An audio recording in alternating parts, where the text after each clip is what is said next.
Hi, everybody, and welcome to the Springfield Googleplex, the movie podcast for Simpson fans, brought to you by ThatShelf.com. Every episode, we talk about a movie parodied on The Simpsons. Maybe it was The Simpsons that introduced us to the film, or maybe when we finally saw it, we realized, hey, that's where that Simpson joke came from. Regardless, each week we pick one that one of us hasn't seen or hasn't seen in a while, watch it, come together, and discuss. I'm your host, Adam Scholes, and joining me as always is the Richard Gere to my Jodie Foster. That joke will only make sense to a very small subset of people.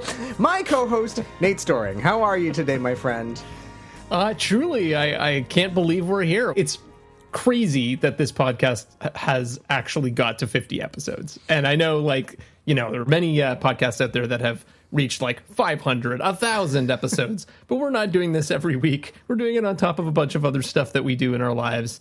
And so to me, it's remarkable that this idea that you had, whatever it was, 3 years ago, we've been able to actually keep this thing going. So, yeah, congrats to us. Yeah, I was going to say, on the one hand, considering we've been doing it for as long as we've been doing it, it feels like we should have more than 50 episodes, but also knowing how much work this show is. It may not seem like it if you're listening, but it is. 50 is a milestone, and I want to take this moment to give you all the kudos to that, because let's be honest, if it were up to me, we probably wouldn't have even seen a second season.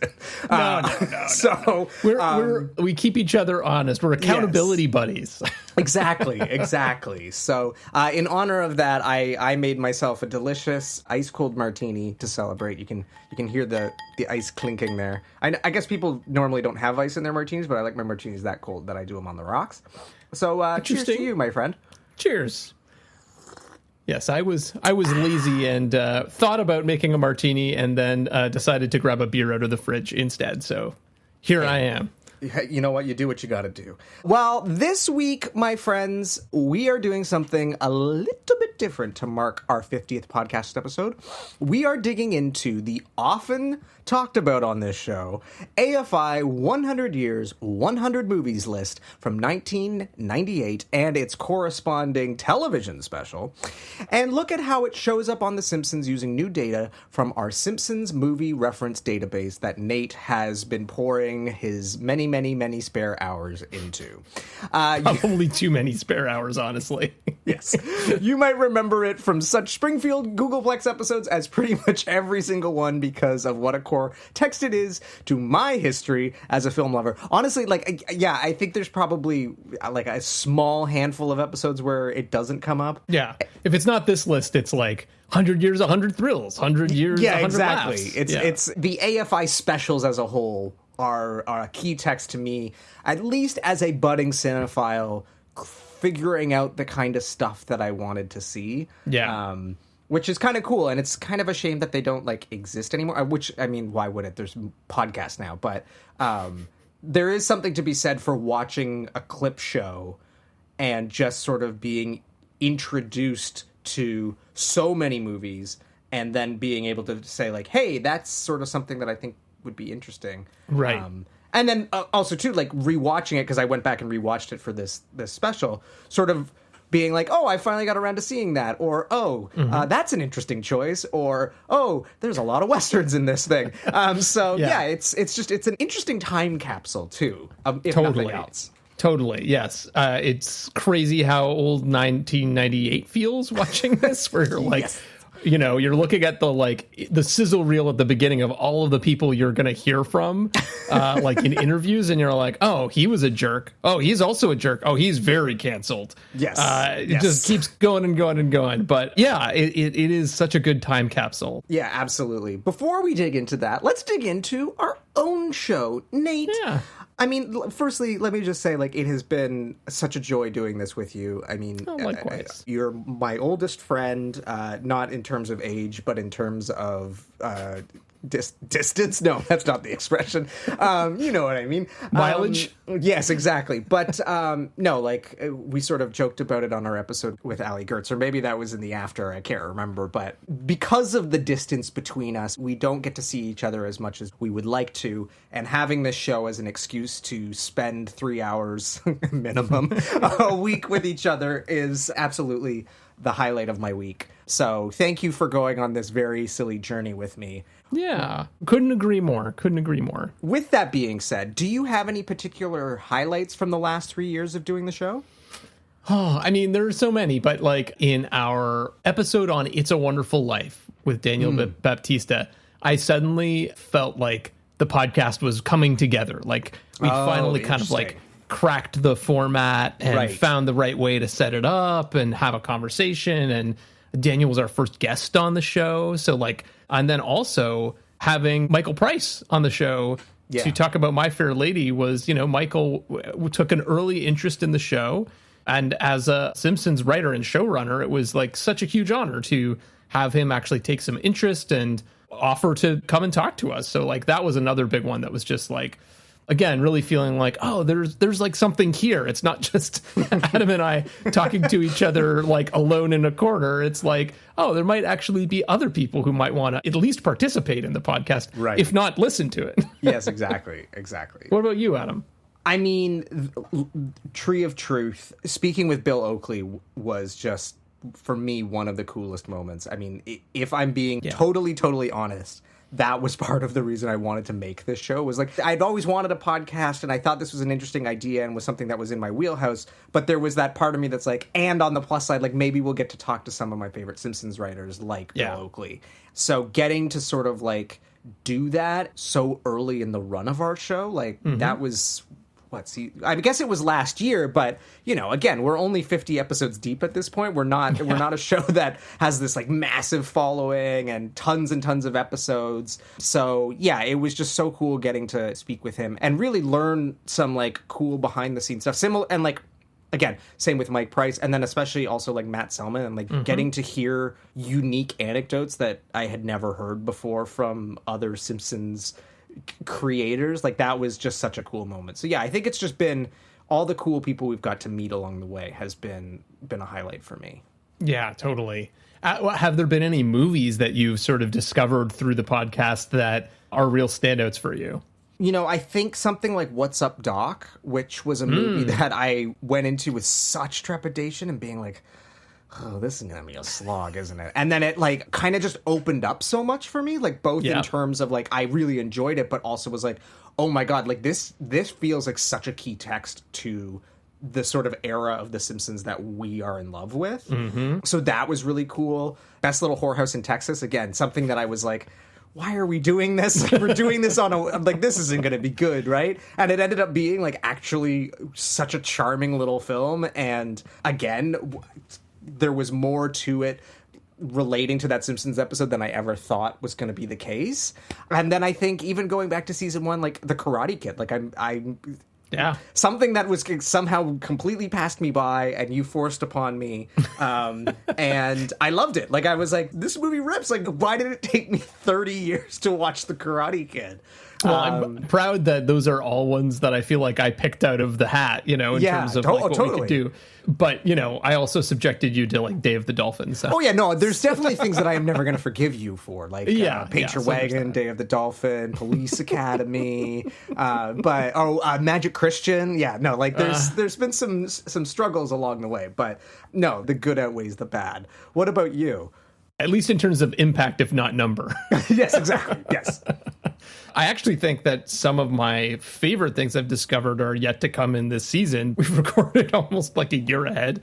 So some of them are going to be coming, and I won't spoil which ones those are, but you could probably guess in those episodes. But so far, I think the one that I have enjoyed the most that I'd never seen before was Bram Stoker's Dracula, which, again, that's one that you were super familiar with and you introduced me to.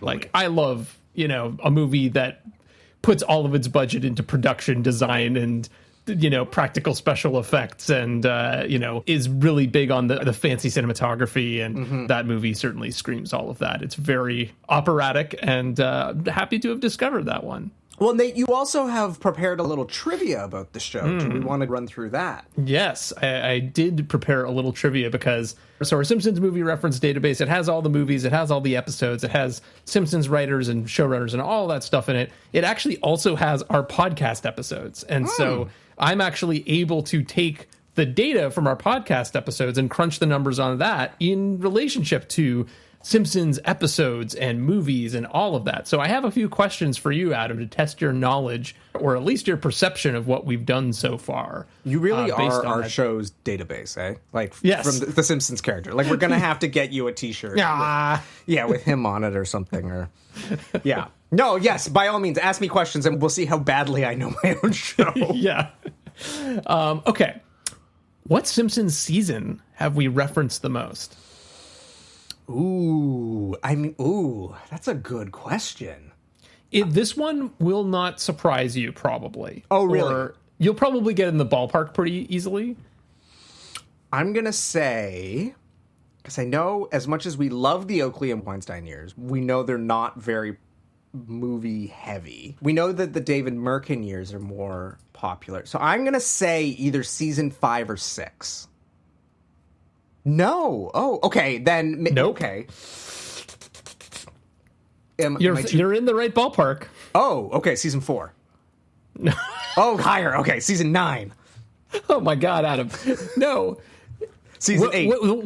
What season have we covered the most? Not that has the most movie references.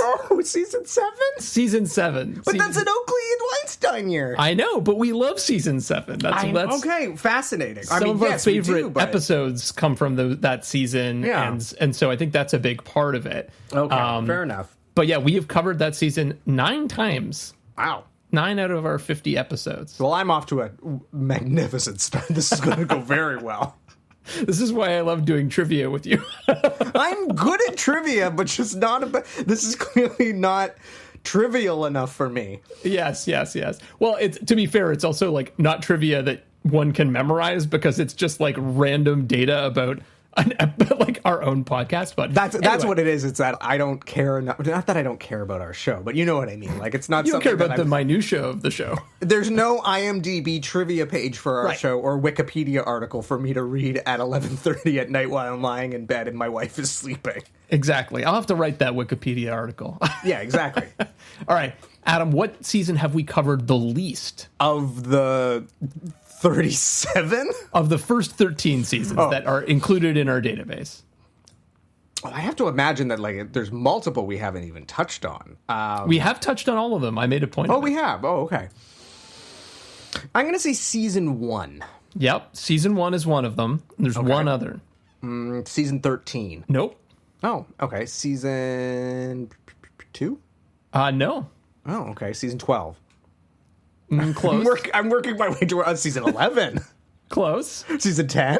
Season 10. Okay. Season 1 and season 10. We've only covered those once. Interesting. Okay. Season 1 makes a lot of sense because there just actually isn't that much to choose from. But season 10 is kind of interesting because it actually does have a lot of movie references.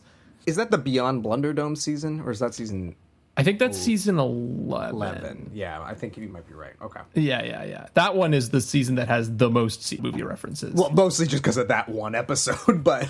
The first, 5 episodes of that season are all insanely movie reference packed for whatever reason. So it just kind of skews the whole season. Okay. This is a trick question. I'll tell you up front. Just to be fair. Which Simpsons showrunner have we covered the most? So again, knowing that season 7's the season we've covered the most, which showrunner have we covered the most? Okay. Well, that would lead me to think that if season 7 is the one we've covered the most, then it should be Oakley and Weinstein. But if it's a trick question, then I'm going to say... Oh, okay. I think it's Al Jean and Mike Reese. I think it's Al Jean and Mike... Or Al Jean just on his own? It's not. So who ran Who Shot Mr. Burns Part 2? Was that still Merkin? Okay, so then it must be Merkin. But that's season 7, right? Okay. And so yes, David Merkin we've covered 13 times on the show. Holy shit, okay. So including several from his run in season 5 and 6, but also 2 holdovers from season 7 and 2 episodes he ran in season 9. Okay, so clearly we need to get David on the show. David, please come on the show. Yeah. Because, we're clearly big fans of his work. He's definitely one of the most prolific movie referencers, I'd say, right behind Al Jean, probably, as being the OG, I would say, on the show. Right. Okay, which Simpsons showrunner have we covered the least? This one is not a trick question. Was Sam Simon the showrunner of season 1? Yes, technically it's Matt Groening, Sam Simon, and James L. Brooks. And so those are the 3 that we have covered the least, with 5 total. Oh, okay, so still not more significant than I would have guessed. I don't know how that's actually possible. Oh, yeah, no. It is 5 total because we've covered several in season 2.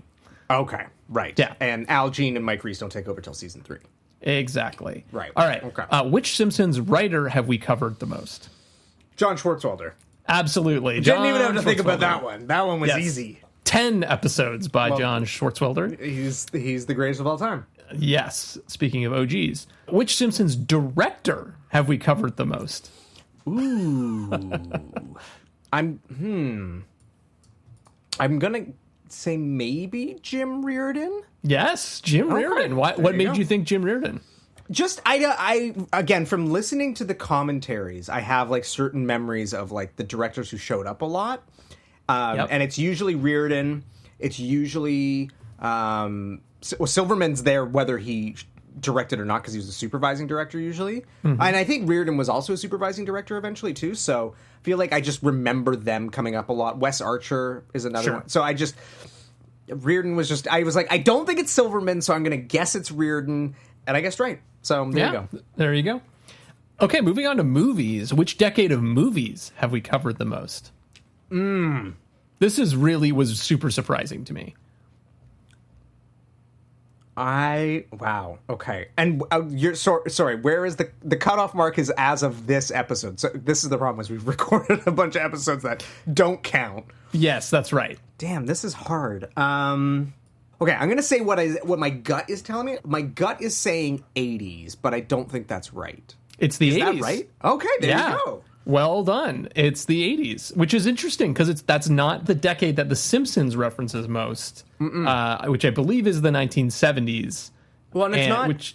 Yeah. I was going to say it's not even our era. Yep. Because we were born in the 80s. It's like the 90s and 2000 stuff is the contemporary stuff that we grew up watching. And then the 70s and before is the classic stuff. 80s stuff was like a little too new to have that impact of being like, oh yeah, this is a classic. It was, and I think the 80s was also sort of like known for having like a lot of, for lack of a better term, schlock. Yeah. Like, it was the height of the big budget action movie. Like we covered Terminator, like that kind of movie. I guess maybe like rom-com or like comedy adjacent stuff came out in the 80s. Teen movies and family but they stuff don't is from the 80s. Do a lot of teen movies, honestly. No, exactly. So that is surprising, though, that would be the decade we covered the most. Yeah, for sure. And then after that, it's the 1960s. Okay, that kind of makes sense to me. Yeah, and then the 1990s. So we haven't covered the 1970s that much. My guess is that one of the reasons we haven't is because many of the movies they parody from the 1970s are like the bangers. They're like, yeah, it's the iconic stuff that we're afraid to touch. Yeah, exactly. That we'd want a really good guest on to talk about. And also that you don't want to burn when it might be like, maybe an anniversary is coming up, for example. Yeah, for sure. Or those types of things. And you want to do a little tie-in situation. So yeah, we haven't done that much in the 70s, but maybe we'll have to do a little more soon. Adam, which decade of movies have we covered the least? Okay, well now this is a little what is weird, the cutoff here? So technically, I believe they have parody movies from the 1910s all the way up to the 2000s. So my guess is it's going to be the 20s I don't know of any movies from the 1910s, but I do know of movies from the 1920s. So I'm going to say the 1920s. Yeah, I mean it's a bit of a trick question, but technically, the 1910s and the 1920s, we have covered nothing from either of those decades. So again, that's a gap we can fill at some point, but neither of us, I think, are probably that excited about that. I mean, yeah, I'm not, admittedly, like, watching silent movies in film class. Like, there are a couple that I obviously like and appreciate, no surprise. Lon Chaney's Phantom of the Opera. I mean, I don't even particularly like it because it's very slow and boring, but like there are moments in it that I think are cool. Yeah. And like I've seen Birth of a Nation. I have no desire to watch it because it's horrible racist propaganda. Okay. But like Metropolis or Hitchcock's The Lodger. Have you ever seen The Lodger? No, but I've heard Lodger's about it. really cool. Yeah. But again, like, it's kind of a hard watch because those movies are so, just the pacing of them and the fact that there's no sound and like, it's Yeah, just, if you think 60s movies are slowly paced. yeah, it's just they are a bit of a slog. So I don't think that they would be high on any of our lists. But Yeah, again, I feel like we need to bring Devin Scott back for or like if a guest was really keen to do one, then I would be more willing to dig into it. But I feel like there are other movies I would volunteer to do. In the case of The Lodger, like I would volunteer to do many other Hitchcock movies before that, and I don't think they reference The Lodger either. But No, that's just the one that sort of comes to mind. Yeah, for sure. All right. Adam, we've covered 3 movie directors more than once on this podcast. Who are they? Okay. Stanley Kubrick. Yes. For which movies? For Dr. Strangelove Yep. and Full Metal Jacket. Indeed. Who else? Oh! Wait. Have we covered Billy Wilder multiple times? No. No, okay. He's just come up a bunch. Not yet. Not yet. What? Oh, right. Wait, what's the first one we did? We did The Fortune Cookie. Yes. And then what's the one that we're covering this time? Ace in the Hole. Ace in the Hole. Right. Okay. So not Billy Wilder. Now I'm just running what we've done through my mind. Give me a genre, or like give me some sort of clue. Avildsen. John G. Avildsen. We have covered him twice. For what movies? Rocky. Mm-hmm. Oh, and Karate Kid. And Karate Kid, indeed. Okay, yeah. Right. All right, and then the third one is the most referenced movie director on The Simpsons. Wait. This is where, okay, so it's not that they necessarily have the most referenced film, just that they are the most referenced director. Yes. In fact, they are most referenced because so many of their films are Spielberg. What are the two movies? I know Twilight's Zone, the movie, but what was the other Spielberg movie we did? This little movie called Jaws. Oh, yeah, that little chestnut. Yeah, okay. Yeah, right. Yes. Right, yes. Well done. A masterpiece, yes. Okay. Yes. Yeah, okay, great. Okay. All right, and now lastly, Adam, how many movies on the AFI 100 movies list have we covered? Oh, God, not nearly enough. Well, we've only done 50 episodes. So less than 50. Less than 50. And we did an entire musical series. We're narrowing it down. So I'm going to cut 10 of those. I don't know. I'm going to say like 12. 9 movies. Pretty close. That's a pretty close guess. Yeah. But yeah, and we've got a couple more coming up this season that we're going to cover off the list too. Perfect. Can't wait.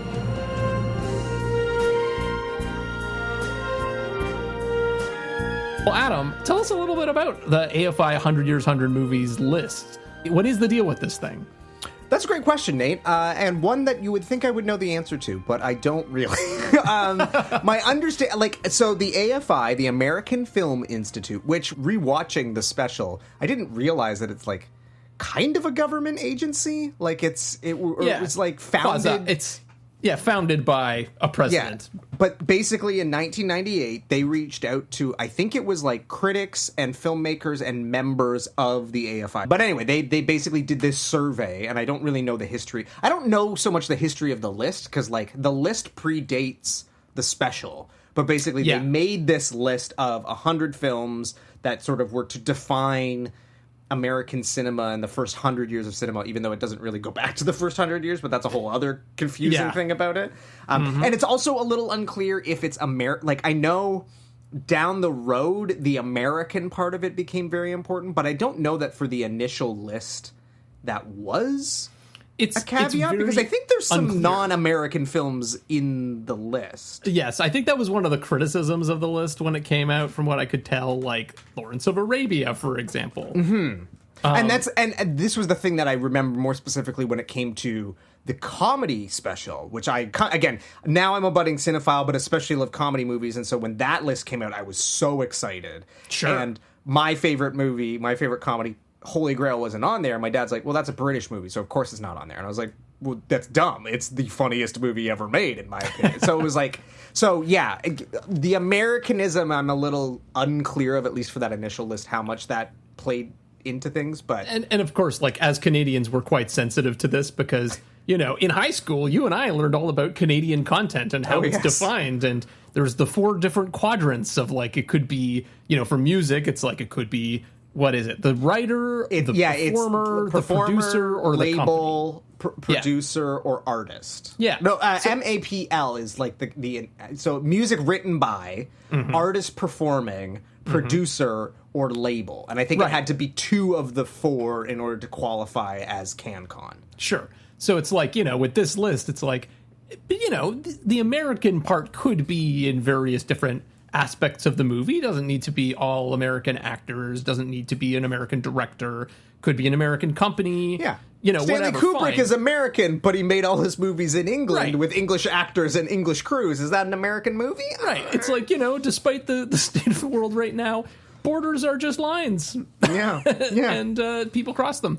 So, yeah, it's a little weird. I still, even with all that said, I agree that it's not well defined. And there are some movies on this list where I'm really like, I don't really know what the American part of this movie is and whether it should qualify or not. But all that's to say, they make this list, they put it out there, and then they do something that I think is actually ingenious. They make this 3-hour CBS special where, as Nate sort of alluded to earlier, they gather a bunch of talking heads, mostly actors and filmmakers, but some other special guests, and I do have a question for you about that, to basically unpack. So they just sort of go through the list, and it's a series of clips and famous people talking about the films. The special airs on CBS. My dad very wisely tapes it for me. And it's something... So I didn't watch it live, but he did tape it for me because he knew that I was at this point... And in 98, I'm 10 years old. Like, I'm finally starting this whole, like, journey into becoming a movie buff. Mm-hmm. We maybe sat and watched it together. I don't honestly know, but I would rewatch it every so often. Right. And it was just this way of me, again, being introduced to what at the time was considered to be the 100 greatest movies of all time. And it was one of those funny things of, like, my dad and my grandfather would also reference it. Like, when they bought the Citizen Kane DVD and said, like, oh, do you want, like, you should watch this. And I'm like, why do I want to watch some old black and white movie? And they're like, it's considered the greatest film of all time according to that list that you watch. I was like, okay, I'll sit and watch it with you guys. So, yeah, it was one of those things that made me more accepting of an era of film that maybe I was less interested in. Sure. As well as doing the classic thing of just being like, that looks interesting. I'd like to rent that when I go to Blockbuster next weekend. Because, again, this would have been at the peak of my, we're going to Blockbuster every weekend and I'm renting several movies. And I've now rented all the movies that my dad has suggested I check out. What else am I going to see? Yeah, totally. You know, it's funny because, like, I feel like lists like this often get a lot of flack because they sort of set in stone, like, these are the only 100 movies you should care about. Right. But it is one of those things, like, when you're a kid growing up, even though it is a limited horizon, it's still expanding your horizons at the time. Yeah. And not just because it's like, it's giving you a list to work from, but exactly what you just said. It's giving your dad an excuse to be like, well, I don't know, it's actually pretty good. And, like, this list that you love, like, says it's good, so maybe you should give it a shot, you know, and, like, kind of push beyond what you're comfortable with or what you think you're interested in. And then at some point, you get to be like a university student, and it does feel kind of restrictive, and you're like, maybe they got some of that wrong, or, you know, like, but it's not very populist, you know, there aren't any slashers on this, like, where's Halloween, or whatever, right? But at that, I do think it plays an important role, and maybe, like, now it's less about something like AFI making these lists, and it's more about, like, you go find Spike Lee's list of 87 essential movies, right? Yeah. And it's more like influencer driven. But I do think that there is actually a lot of value in, like, looking to these types of lists for inspiration and also for, like, passing down the culture, right, to younger people. Well, and it's interesting. I literally just pulled it up on Letterboxd so I could check. This special comes out, the list comes out in 1998. It is now 2025, and I have still only seen 56% of the films on the list. That's pretty good, though. I mean, honestly. I mean, it's not bad, but it's like when you think about like, oh, I've had all this time to catch up, and part of it is just like I'm not necessarily super interested in some of the. I mean, we'll unpack this, but maybe that's surprising. Maybe it's less surprising. What's interesting, of course, is that now I've also pulled up because this should be mentioned as well. They then went back and revisited this list. Yes. Was it in 2001? 2007. 2007. This is like one of those funny things where like the first one's to mark the first 100 years of movies, but it's impossible to figure out what the they're talking about. Like, why does... So 1998 is when the special comes out. I think they do the survey and it ends in 96. So we're talking about 1896. It's not a significant year in film history in particular. 1893 is the year that they have on their website, so that's kind of weird. And then they do what they call the 10th anniversary list in 2007. Right. But the special's from 1998. So it's like, I don't know. No one actually cares about these years that much. Well, so I think that's kind of the thing. What's interesting is that the updated list, which I would say is I don't think it's a perfect list either, but I think it's a better list, if only because big improvement. It caters more to my taste, maybe. But of that list, I've seen 57%. So, like, the percentage hasn't changed that much, even though, like, there is a considerable shift. And, you know, there's certain films that the only reason they're knocked off the list is because I watched them for our show. So, like, a lot of the additions I didn't get to until, again, later in life. So it's just... But, like, I think one of the questions, this is sort of one of the broader philosophical questions about our podcast. You've seen 57%. So that means that you haven't seen 43%. Mm-hmm. Of those 43 movies, I wonder how many of them were not parodied on The Simpsons, really. Or very lightly parodied on The Simpsons. I'm just sort of like skimming over here. There's a few, like, you know, Grapes of Wrath certainly has been mentioned. Least. Well, but isn't there a whole episode called The Crepes of Wrath or whatever? Like, yeah, but it has nothing to do with the Grapes of Wrath. Oh, okay, there you go. Midnight Cowboy, like, I'm walking here, like, certainly they've done that. Yeah.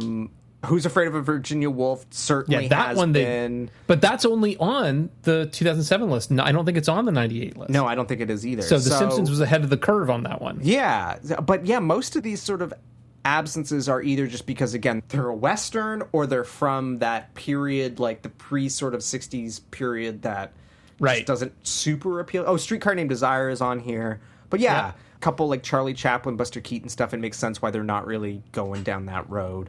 There's some notable omissions like Lawrence of Arabia and Raging Bull, but I think you're right. That is part of it. You know, that's the whole premise of the podcast. Like, The Simpsons parodying something kind of, for me, at least, of an era, solidified it more than this list would have solidified it. Much like the list, these sort of secondary influences are often how we learn about movies and how we learn about culture, and also like how we decide what's worth our time or not to pursue further. And so, like a Simpsons parody is totally an endorsement, or at least makes you curious about like, what is this thing exactly? So I find that fascinating. Well, Nate, I obviously grew up with this and the other AFI lists, and really it did inform a lot of my movie viewing up until probably high school, once I start taking a film class and meeting other cinephiles at camp, and like then that starts informing my watch list. Other people and their opinions versus sort of like these, you know, again, this is in an era when the IMDb exists, but like Letterboxd doesn't exist, social media doesn't exist, so like other people's lists aren't really a thing. So like if you are going with a list, it's like this or the HMV Guide to the Best DVD Box Sets. But you didn't grow up with this. Like, you had no sort of history with this special. You bought the DVD and watched it for the first time for this show. Yep. What was your sort of takeaway watching this thing? So it's like exactly what you said. It is such a time capsule, right down to like, you know, certainly who they're interviewing, but also like the hosts, Jodie Foster and Richard Gere, and who's the third person? Sally Field shows up at one point. Sally Field, but it's like it just feels like it's the 90s, man. Oh, yeah. It's like these are the people where you're like, we're all looking to them, like they're the stars that we need to be looking at, you know. And I don't mean this disparagingly, because I think she is an incredibly talented actor, but when Julia Roberts shows up, and like this is young Julia Roberts at her peak, I literally was like, my jaw was on the floor. I was like, I forgot what a knockout Julia Roberts was when she was like in her heyday. Like, there's a reason why she was America's sweetheart and everyone was in love with her, because like the woman is absolutely stunning and magnetic yeah, exactly. Like again, she's a capital M movie star. Totally. But that is part of it, is like seeing these people who are now famous, and you think of them more as their late period sort of like, they're not has-beens, but they've been around forever, and they're of our generation, but seeing them at their peak. Like, same with Halle Berry. Seeing, like, because Halle Berry's probably, like, 25 or something in this special, and you're just like, holy crow, like, look at baby Halle Berry. And then it cuts to Charlton Heston, and you're like, right, those are the old guard of the 90s. And you're sort of like, I don't care what you have to say, you bitter old man. Yeah, and then there's, like, a bunch of, like, random American... Again, people like maybe in the 90s you would know exactly who that is, but like there's a sports announcer at one point, and Donald Trump shows up at one point. And the Donald Trump moment is comical. So the two things I was going to say is Clint Eastwood shows up and he's like only 80, which is hilarious. But who would you say was the most surprising to see show up? Because there was one person that showed up that I was like, this is hilarious, because what the hell are they doing there? But also knowing the era that it was coming out, you're like, okay, I kind of understand why you're in this, but also really you should not be in this. For me, it was Donald Trump, but it was more so, it wasn't, because like, again, they tell you who it's going to be up front, right? Right. So the thing that was weird about the special is it was like a Chekhov's Donald Trump, where it's like they set it up at the beginning that at some point he's going to show up, and then you're like, what the hell is he going to talk about? And it turns out he talks about King Kong and the fact that he owns the land under the Empire State Building, which I don't think he does anymore. I'm pretty sure he lost that land. No, I'm sure he did. Anyway, but that was the weird part for me. For me, it was David Copperfield. Because I'm like, what are you doing? What are you doing? Like, but again, he was he had TV specials every year. Like, he was a cultural icon, and he actually has been in a movie or two, Terror Train. But like, again, just like such a time capsule that you're like, famous celebrity magician is in this film countdown special, and it's not like they're 90s. Hard up on getting. It would be one thing if it was like tough for them to get celebrities, but again, it's like you've got Julia Roberts, you've got Charlton Heston, you've got Dreyfuss, you've got Sidney Lumet, you've got Steven Spielberg, like Marty Scorsese, like you've got the big names. Like he's just happens to be one of the big names, which is just I think the thing hilarious. is they want to make the case that this is about American culture. That's what's really clear about the special, and so that's why I think they're going outside of the film world to talk to other entertainers and celebrities of various kinds to kind of make it bigger than just movies, which is interesting because in the 90s it's like movies still feel like kind of the center of culture, you know, like the internet hasn't quite displaced it yet, video games haven't quite displaced it yet, streaming doesn't exist, so it's like movies are still a pretty big deal, but they still feel the need to be like, oh, but you know, this baseball announcer, he really cares about movies too. The other big time capsule thing, which I thought was hilarious, is that the special opens with scenes from Titanic, which is not included on the list. And then early in the special, they have to be like, the survey closed in 1996, and we're only getting around to doing the special in 1998. And they don't say this part out loud, but they're like, and that's why Titanic is not included. Yes. But clearly they felt the need to give it the nod because it was such an enormous phenomenon before this. And I think that sort of speaks to what you were just saying of like movies were these cultural juggernauts, these cultural moments because they haven't been supplanted. And Titanic was the cultural juggernaut of 97, 98, probably even teetering into 99. It is interesting. I do wonder if had the survey... Because, spoiler alert, Titanic does make the 10-year list. Yeah. But I wonder if it would have been included had the list come out a year or two later, or would it have had that sort of sniffy, well, it's a pop. Yeah, we'll see if it lasts. Yeah, right? Yeah. Like, because that was sort of the conversation at the time of like, yes, this movie made $1 trillion. Not $1 trillion, Well, but you know, whatever. did it win the Oscar? It won the Oscar, right? It won a bunch of Oscars, yeah. But I do feel like, my memory anyway, is that it was still sort of looked down upon as like populist drivel and not high art, which I don't necessarily agree with. Like, I do think that movie is outstanding, like, for what it is, right? Like, it's not Citizen Kane, but it's not trying to be Citizen Kane. It's kind of the best Irwin Allen movie ever made. Yeah. You know, it is a disaster movie with a romance in the middle of it, but like it does it better than probably any other disaster movie, you know, or at least up to that point, certainly. My introduction to the AFI 100 Years, 100 Movies list was actually through the podcast Unspooled with Paul Scheer and Amy Nicholson. Right. Where they actually started by covering the AFI 100 and then moved on to other things, right? But the interesting thing is, in those early episodes, they would have a segment where they would play a Simpsons parody of the movie. That's funny. As they go through the 100 movies. And I feel like, as we'll get into, some of them get a little tenuous, where I feel like they like couldn't really find one, so they found something that's kind of thematically related or whatever, not really a parody.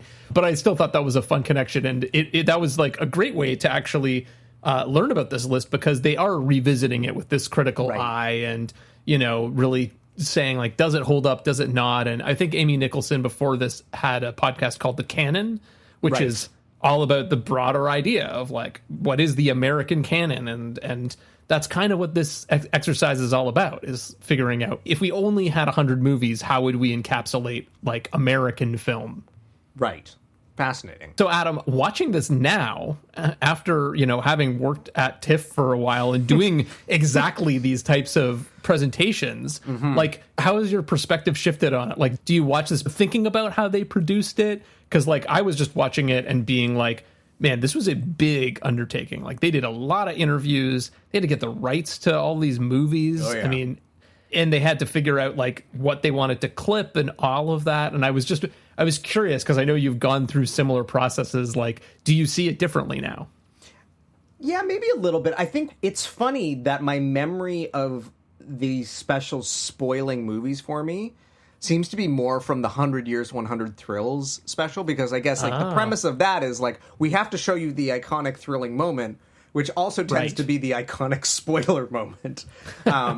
But that was one of the things that I did notice and was less in my recollection, was like, sometimes the clip package would be several clips. Sometimes it would be like the most iconic moments. And then sometimes it would just be like a random shot or a random scene from the movie, one talking head, and then they'd move on. So it was interesting, like, what films they opted to spend more time talking about. You mean like Birth of a Nation? Which they kind of yada over, even though there's like some shots of some Klan guys getting shot, and then Samuel L. Jackson being like, yeah, you know, it's a movie that does things and people felt a way about it. The way this special deals with race is very of the era. Yes. But that was one of the things that I thought was kind of interesting, was just like, what are they dedicating more time? It is this funny thing of like, okay, this is a film that was clearly chosen by a bunch of filmmakers, but maybe isn't a populist pick. So we're just going to kind of like yada yada through it. And then you get to something like Jaws and they're like, well, we got to do the big Jaws moment. And and that is the thing. Like, when I would have to make these sort of clip packages or trailers or whatever, you know, you go, what is the iconic moment from the film? Sure. And try and make sure you include that, because, you know, you don't want to be the guy who, you know, forgets to include the boulder coming towards Indy from Raiders, right? Like, so, but sometimes it is up for debate. Like, what is the most iconic moment from, or most iconic line from this movie, right? Well, that's the funny thing that I think is so like chicken and egg about it, is that, like, you know, you try to pick the iconic moment, but then in the process, you're creating the iconic moment. Well, exactly. Because then people take it in and that's what they remember. And then that's what gets parodied, right? It's like going through the Simpsons stuff. Like, one of the things I'm now picking up on is, I wonder how many of these parodies were in the trailer, right? And it's a similar thing of like, how do you cut something down into a few minutes to, in that case, sell it to people, right? Exactly. But in the process, you end up creating people's impression and memories of the movie even before they've seen it. And there's always that sort of discussion, at least when it comes to actors, of like, oh, that's their Oscar clip package moment. Like every movie has their sort of like, you know, show me the money, or like, you know, that kind of thing. And again, that's sort of when I'm coming at it, that's the thing that I'm having to keep in mind is like, okay, I'm doing a Meryl Streep reel. What are all of go through and find all of Meryl Streep's Oscar clip package moments. It's like, oh god, there's a lot to choose from. So yeah, a little bit of PTSD, but on the whole, like, I think this is one of the better produced specials in that regard. Like, I don't feel like they're overlooking the content for the most part of the stuff they're choosing to cover. While I wouldn't necessarily agree with what they're covering, or again, you know, when the Duchess Fergie shows up and you're sort of like, right, we're in the 90s because for whatever reason we care about this British royalty and what she thinks. Yep. In this special about American film. Yeah, but again, if it were produced today, like how many TikTokers of the moment would make the cut and then would be, you know, when you're watching it 25 years later, you go, who the hell is this person? So that's that Rocky? Who's that? Hey, he's great in Highest to Lowest, which I just watched. Sure, I've heard that. All right, well, Adam, on that note, keeping in mind that this is from 1998, were there any notable omissions in your mind? So it was one of those things of when I pulled up the list, and I was like, oh, yeah, okay. But I realized I had pulled up the 10-year list. And so then I was like, okay, well, let's go back to the actual list. And then I was like, oh, wait, hold on. That's missing, and that's missing. Like, the two that sort of, when I was comparing the lists, that felt like notable absence just because of my feelings towards them were like Cabaret and Do the Right Thing. I would have maybe opted for All That Jazz over Cabaret, but that's just like a personal... Sure. I understand why Cabaret would make the cut, like just because of the impact it had culturally and like the Liza of it all. But again, so, to not have a single Spike Lee movie in there... Again, as I said, this list and the specials relationship with race feels very tenuous and of the era. So, like, I'm not surprised that Spike is not on the list in 1998, but, like, absolutely should be on the list. Totally. And I'm glad that was rectified. Let's put it that way. Yeah, and Do the Right Thing is like one of those movies that's kind of a perfect movie. It's like, wouldn't change a thing. Every time I watch it, I'm like, yeah, this is just a masterpiece. And if nothing else, it's only become more and more relevant and prescient than when it was made 25 years ago. Like, it's shocking how relevant that movie is now. But what about you? Did you notice anything that you felt were like rather large omissions? Yeah, I mean, I do think that I agree that like the 2007 list added a lot of stuff, like certainly Cabaret, Do the Right Thing. There's some sci-fi that's missing, like Blade Runner gets added in 2007. Yep. Toy Story, another big one, which at the time would have been super recent, and clearly they did make that call, like you were talking about with Titanic, where they were like, maybe this is a gimmick or a flash in the pan sort of thing. And they couldn't have known really, probably at the time, what an impact that movie was going to have. What a massive sea change it would be. Yeah, but it's like, even at the time, it's like, it's a super well-made movie that was doing something from a craft standpoint that had never been done before. I actually went back and looked at the list of 400 movies, because this is how they did it. They gave the voters a list of 400 movies that they had to vote on. And that's how they get down to the 100. So I went back to that to see what else was on that list and what else could have been on the 100. And here are some of the ones that jumped out at me. Blue Velvet, which, you know, we just talked about Twin Peaks.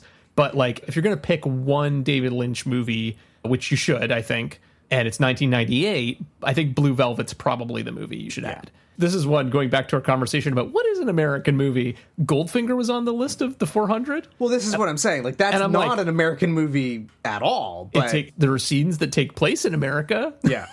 But Cubby Broccoli is American. I guess, you know what? It was shot on location in America. Yeah, I suppose. So, but it's like, but yeah, I have no idea how they define that as American, because it sure seems like a British movie to me. Mary Poppins, I mean, not even like my movie, but it just feels like it should be on this list, right? I mean, it's the best of the Disney non-animated films. Like, I think that is the general consensus. Like, It feels like in retrospect, Alien should be on this list, probably. Represent a little bit of horror and a little bit more sci-fi. Yep. And Batman, Yeah. 1989. Again, that one's with the benefit of hindsight, but it's like superheroes become such an enormous thing in film history now that it's like that was a really big sea change moment. And again, it's like genuinely a good film on top of being representative of something bigger. And When Harry Met Sally. Let's get a rom-com. I don't think there are any rom-coms on the list, are there? Well, I think The Apartment's on the list, right? All this is to say, what's interesting about what you all just sort of said, though, Nate, is that it's almost as if they acknowledge the lack of genres by doing the genre specials, by doing 100 years, 100 laughs, 100 years, 100 thrills, 100 years, 100 songs. It's like, okay, all of these things that we probably should give recognition to, we're just going to give them their own separate list, and then they don't have to be on our master list. But like the bullshit thing about that is that war movies and westerns are also genre movies. I agree. There are so many westerns and so many movies on this list that you could swap at least a couple of them out for something else. Like, and again, like, I have no love for Western movies, and granted, I also haven't seen many, so like maybe I would love them if I actually sat down to watch them. Maybe. But I'm like, I don't think so. There doesn't need to be 10 of these. No, I would agree with that. I think it's a little bit oversold in my books, oversaturated. And sure. I like westerns, but it feels like a shame that there aren't any contemporary romantic comedies on this list, for example. Yeah. Well, actually, no, there is one romantic comedy on the list. I'm pretty sure Annie Hall's on the list, isn't it? Annie Hall is on the list. But again, you're putting the definitive romantic comedy that also won the Oscar. Like, it would be an oversight not to include it. But like, When Harry Met Sally deserves to be on that, no question. Like, yeah, I think so. I guess that actually is a really good segue to asking, like, were there any movies that sort of shocked you to see included? Because for me, some of these picks have not aged well. Like, I'm thinking Forrest Gump. Like, sure. Has that movie really... Which, again, it's relatively new at that point. So if you're going to not include Titanic, but you're going to include Forrest Gump, like... I think it's now very divisive, is how I describe it. Like, because there still are people who love that movie. But then there are lots of people who despise that movie or even think it's kind of problematic or whatever. I mean, it's impressive on a technical level. Right. Certainly. Right. But again, it's also like you could just include Zelig. And have more Woody Allen representation. Exactly. Zelig's a better movie, in my opinion. I haven't seen it, so I can't actually speak to that. But it's arguably a more impressive movie because computer imagery doesn't exist, so it's all being done optically, which makes it even more, you're like, holy shit, how are they pulling this off? But yeah, no, exactly. Like, but what about you? Like, was there anything that really stood out to you of being like, you're going to include this, but not When Harry Met Sally? Yeah, I mean, it's more the overall balance of the list that strikes me that feels off. I mean, it's tough because it's like a lot of them are undeniably great movies. There are some that I feel like maybe don't hold up as much. Like, I could do without Shane, and I've seen Shane. Like, I don't know. It's a fine movie, but like I don't think it stands the test of time like High Noon does, for example, if you're going to talk just Westerns, right? You know? Well, okay, but here's like My Fair Lady makes the cut. Which I know that was an important or like a successful movie. Right. But like we covered it on the show. It's not a memorable movie, really. Like I understand why The Sound of Music is on here. That it is an iconic film that has withstood the test of time and everybody knows it, everybody loves it. The Wizard of Oz similar. But like My Fair Lady? Like, I would take Mary Poppins over it, right? Absolutely. And again, it's like it's a beautiful movie. It's incredibly well made, but like it is also representative of kind of like a dying era at that point. It feels decadent, I guess. In a way that, I just feel like there could be other things that represent that niche a little bit better. And no disrespect to Chaplin, like, again, a towering icon of cinema, but 3 Charlie Chaplin movies? Like, right. Again, I think they rectify this by starting to, in the updated list, like, Buster Keaton finally starts making the cut. But it's like, right. You could have picked one of the other silent movie icon comedies of that or era. not comedies, for that matter, just silent movies. So, it is interesting. But again, I have to imagine that just sort of reflects the voting body at the time. Yeah. Okay, Nate. So, walk me through how you sort of compared the AFI list to our Simpsons movie database and sort of like for the rest of this episode how we're going to unpack everything. Yeah, so this is like, one of my geeky projects. Basically what I did was I took the 1998 AFI 100 Years, 100 Movies list. I put all of those movies into our database, and then I reordered them based on how often each film is referenced on The Simpsons. Okay. So, in other words, the movies that are referenced the most are going to be at the highest part of the list, and the movies that aren't referenced at all, we'll talk about it, but they'll be at the very, very bottom. Right. Anytime there was a tie, I broke the tie by giving more points to the movie that had an actual parody. Right. So, like, not just like there's a title named after it, but actually like, oh, they did a whole scene or they did a whole episode based on that. Okay. If that still didn't break the tie, I gave points for any kind of indirect reference, like, for example, to a book or a TV series that might be related to the movie. Okay. And the end result is a different way of thinking about the canon of American film, of like what matters and what doesn't through the lens of The Simpsons. And I think it actually tells us a lot of interesting stuff, which that's kind of what I'm hoping we can talk about, is just like breaking down this list into chunks and talking about like what do we notice about these different levels of referencedness within the AFI Top 100. So by my count, 66 movies overall on the list have been parodied on The Simpsons in the first 13 seasons. So some of them might get picked up a little later. But not far off from my 56% count. Exactly. So that's interesting. Yeah, okay. Yeah, I'd love to see the Venn diagram, actually, because I bet there's a lot of overlap. Yeah, I think you're probably right. Okay, let's do it.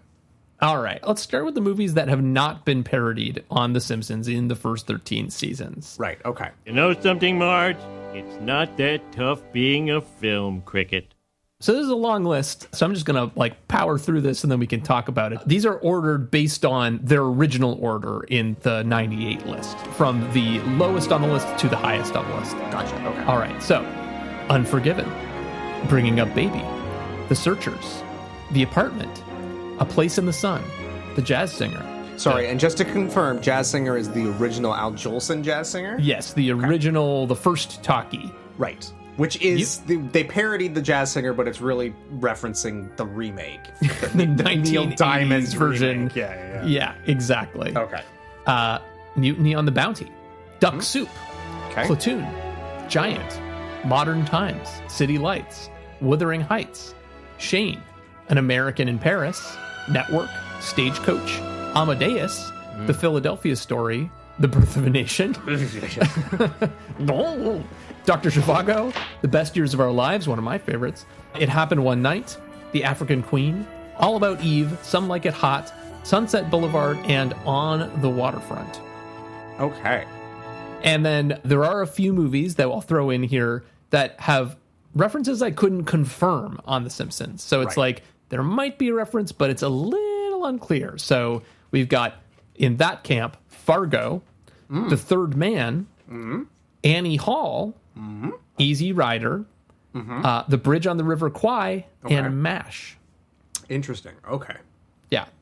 So, Adam, is there anything you kind of notice about this list? Like thinking about the overall mix of stuff that's on there, or any standouts? Well, none of this surprises me. Again, we know that they don't cover Westerns. We know they don't cover comedies. And like silent movies and black and white movies, I think, are also kind of less likely that they're going to cover them overall. I would say, like, I'm a little surprised that the 3 Billy Wilder classics are not covered, but...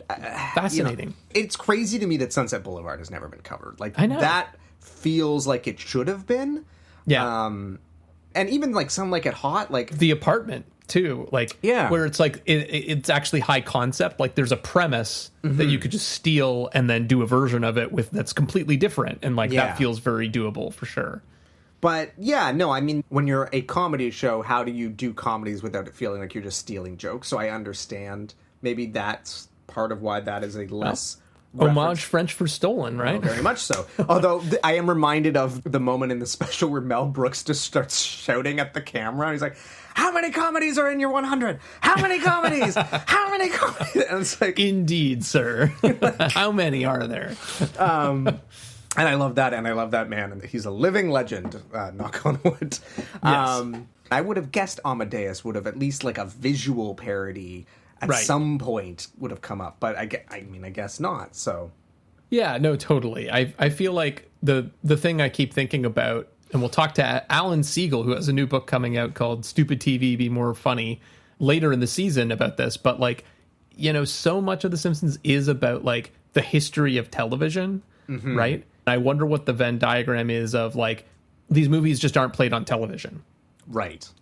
Maybe some of these just like either for rights reasons, if they're recent, or because they're in black and white or they're silent, they just didn't air that much. So they aren't in the rotation in the same way. Yeah. Like you might have seen it, but like you don't see it every year, right?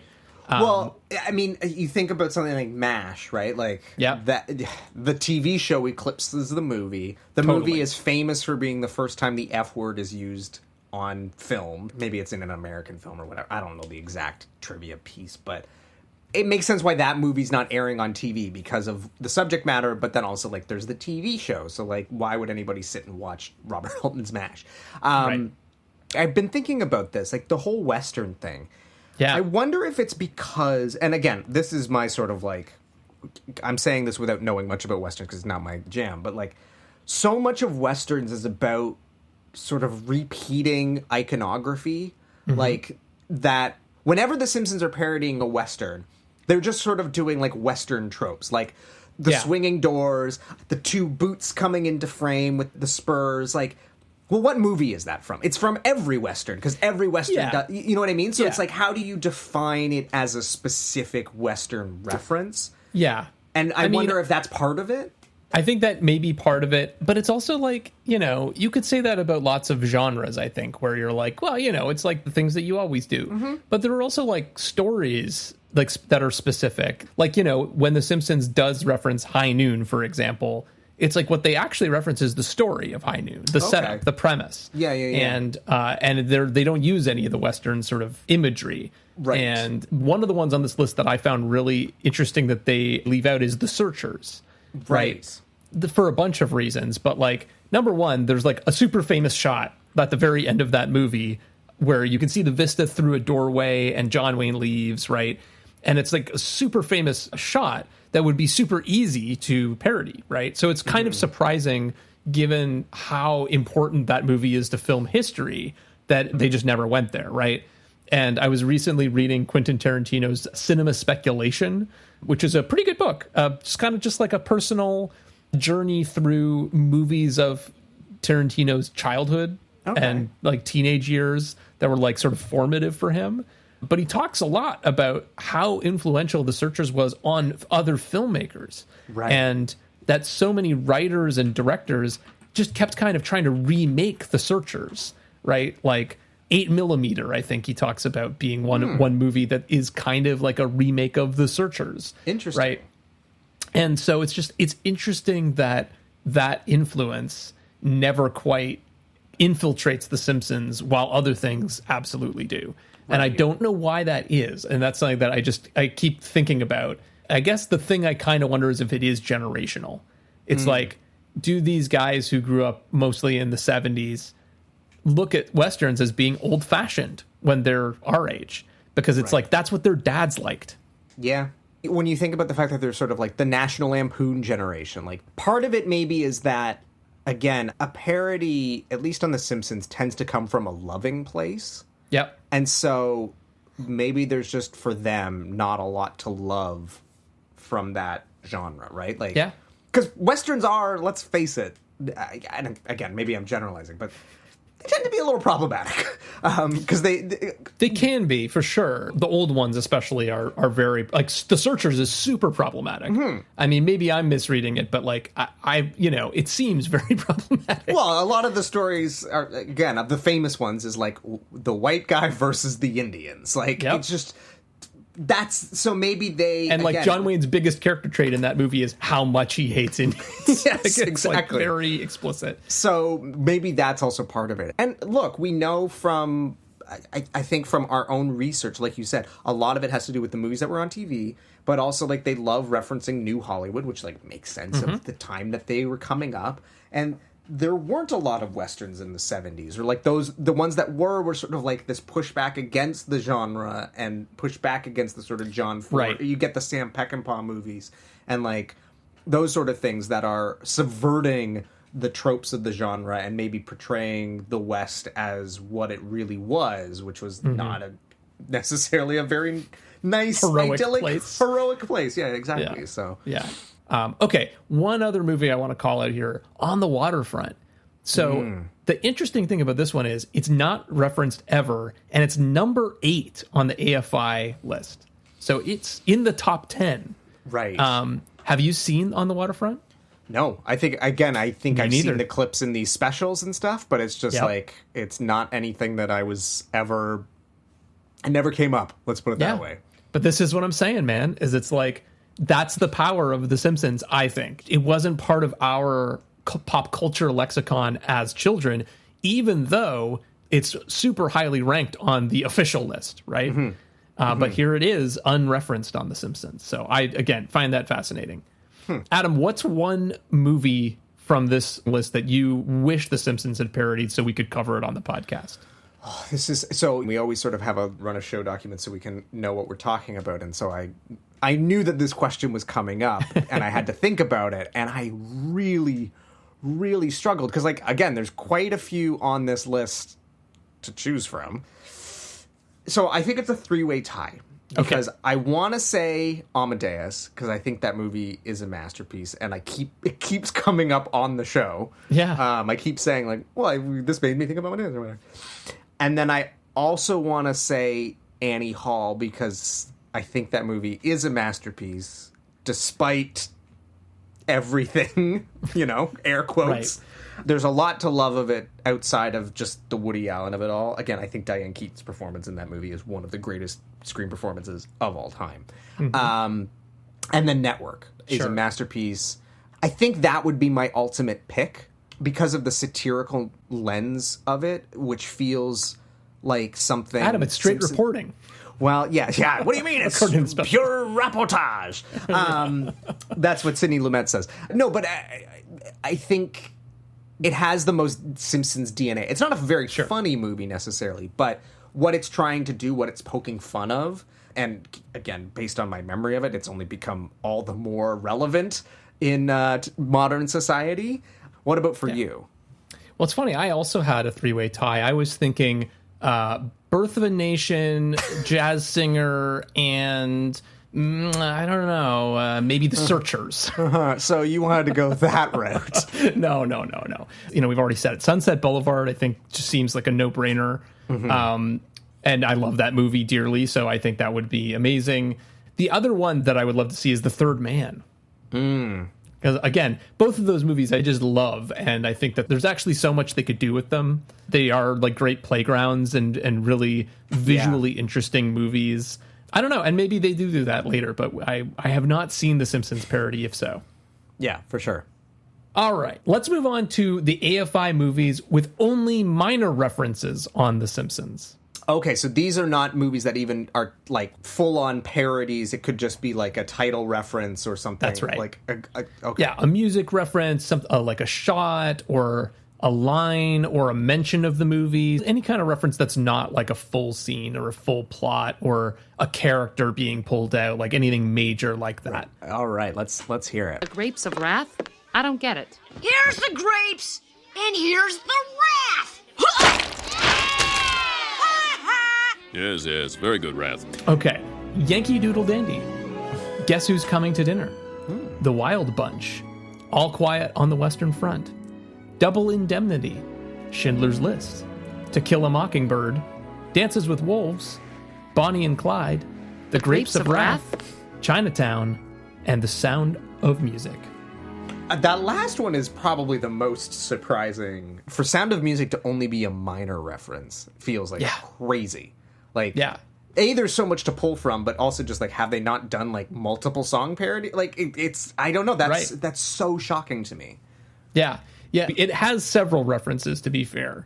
audio references, dialogue references, and some visual references. So, it gets that's why it's at the top of this part of the list, is because it actually has 5 references overall, but none of them are scenes or anything like that. So it is surprising. There's no musical numbers or anything. Right.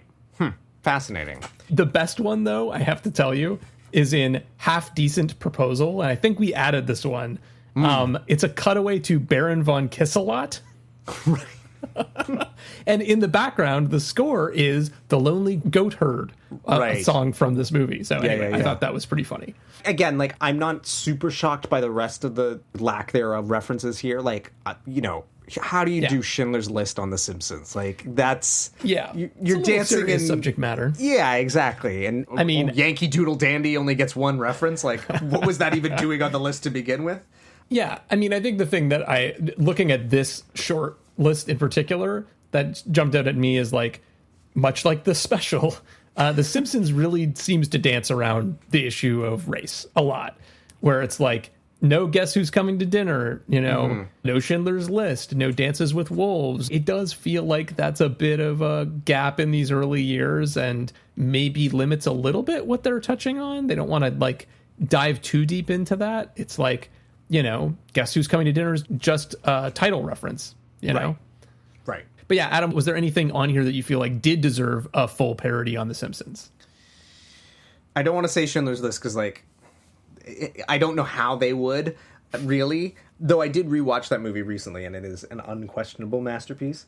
I would say maybe one of the Westerns, just because then we would be able to cover one. Or, like, Chinatown, because that's not a movie that I really vibe with, but I feel like if we were forced to cover it, like, you could convince me. I feel like you've been very good at swaying my opinion about stuff that I'm kind of, like, tepid on. It's one of my favorite pastimes. Yeah, exactly. So, what about you? What's the one that you would want to cover? So they've danced around this one several times, so I feel like I'd love to see them do Bonnie and Clyde. Again, so many fun pairings that you could have in the roles of Bonnie and Clyde, and then like a crime spree where they're on the road with a car. Like, it just feels like there's a real skeleton there for a fun story. But I think the problem there is that, like, the most iconic scene from Bonnie and Clyde would be very difficult to, outside of it being like a scene of a movie that they're watching or something. I don't think you can have 2 of the characters horribly gunned down to death. But there you go. That's how you end it, is you watch them get gunned down, and then it zooms out, and it's them watching the movie in a movie theater that was made about their shenanigans. What's the episode where Homer's in the movie theater, and then they do the, like, the CGI recreation of him being gunned down? Yeah, exactly. So, it's like that. Isn't it on TV? Yeah. Yeah, they think it's the news footage. The family's watching him get gunned down on TV, and they're like, and that's a CGI. Yeah, exactly. Of how it would look if Homer Simpson were gunned down by the Springfield police. Yeah, exactly. Right. Yeah, I think it could work. All right, Adam. Moving on to the next part here. AFI movies with one major reference on The Simpsons. So these are ones that do have like a scene or a plot parody or something like that, but only one, not any more than that. Okay. Oh, no! That sinister-looking kid is coming to kill me! Help! Help! Help! So we've got The Manchurian Candidate, Taxi Driver, Rear Window, Tootsie, The Deer Hunter, High Noon, My Fair Lady, Lawrence of Arabia, Forrest Gump, Butch Cassidy and the Sundance Kid, Raging Bull, Singin' in the Rain, Close Encounters of the Third Kind, Snow White and the Seven Dwarfs, and Vertigo. Okay. So, fun fact, this is where we actually start seeing things that we've covered on the podcast. Yeah, exactly. So from this list, we've covered Rear Window and we've covered My Fair Lady. Yep. I also feel like this is where you start seeing some of the more parodied directors showing up on the list. Right? Hitchcock, of course, right? Martin Scorsese's showing up. Spielberg. Yeah. Disney. So, yeah, and then Disney, yeah, for sure. The movies that get a real treatment are actually partly personality driven, I think, right? Like, they really double down on certain directors that they really seem to love, which jives with the fact that they like New Hollywood. Yep. I think also maybe the way they see themselves as well, or like what their project is on The Simpsons, which is kind of reinventing the sitcom. It's like they like directors that are maybe doing some of the same stuff, right? Of being like, I'm going to reinvent film in this particular way or a particular genre, all of that kind of stuff. Well, and you're also seeing the sort of like film school picks, like Lawrence of Arabia, Vertigo, Singing in the Rain, Taxi Driver, these movies that outside of AFI have already been sort of solidified as part of the canon and are pretty commonly considered to be like the iconic films of film history. Yeah, 100%. And at the very top of this, of course, you have Vertigo, which, again, it only has one actual scene reference, but it has numerous audio references, actually. Right. They kind of use it as their generic Hitchcock music, which is interesting of all the scores that you could pick. This and Psycho, but of course Psycho is much further up the list. I think you're starting to see more of what I would consider to be, I mean, maybe outside of Forrest Gump, like, and I guess Tootsie, but like, looking at those titles, I'm like, yes, if I were to make a list today, even if they're not my favorites, like, you have to include a bunch of these. This is now starting to feel like a definitive list of iconic films. And totally. So it makes sense that that's also what The Simpsons are opting to parody. Or are they quintessential movies because The Simpsons is parody? Well, this is where we seem to be heading. Perhaps, or at least they're quintessential in our mind because of The Simpsons. Yeah. The only other things I'll call out is just the movie that moved up the most in this chunk, Close Encounters of the Third Kind, moved up 38 ranks. A movie I don't like, but... I like that movie a lot, actually. That's not my jam, but... Yeah, you get the mashed potato scene parody. Yeah, I do like that scene, That is like the... But it's funny, because like when that scene in the... It comes... I think it's Whoopi Goldberg is talking about him carving the mashed potatoes. Yes. And I was like, oh yeah, I know that scene because of The Simpsons. Yeah, exactly. Like it's... That's where you start to see this overlap in that the clip packages start to be showing the scenes that The Simpsons chose to parody, which is kind of interesting. 100%. The movie that moved down the most is Lawrence of Arabia. Okay. Which, I mean... down 41 ranks. I admittedly have not seen Lawrence of Arabia. Oh. I mean, that is one that you have to see in theaters, I think. Exactly. And that's why I have not seen it. I've only seen it at home, and I feel like I haven't actually seen it in some ways. But my sort of understanding and knowledge of it is like, to that end, it's all about the cinematography. It's all about David Lean's images. Yeah. And so that feels like something that if The Simpsons are parodying it, it's either going to be the score, because that's the theme is iconic, or a shot from the film. But it's not like they're going to do a plot parody of Lawrence of Arabia, or that it has like really iconic dialogue that you could be riffing on. It's known for its imagery. We haven't really fully unpacked this that much, but it's like when it is a visual reference, how much of that is coming from the writers versus how much of that is coming from the animators who are putting in visual iconography from the films that they love as animators. Yeah, there is a split for sure. I know the writers do sometimes write it in directly in the script, but then other times you're right, like the animators just add it in. Like we were talking about in our Twin Peaks episode, you know, again, there's such a great like tracking of that parody through the oral history that recently came out and all that sort of stuff. But like because of that, we know that like the animators dropped in like some of the details that the writers didn't have in their script, like the flying shadow on the curtain and stuff like that. So sometimes that definitely is the case.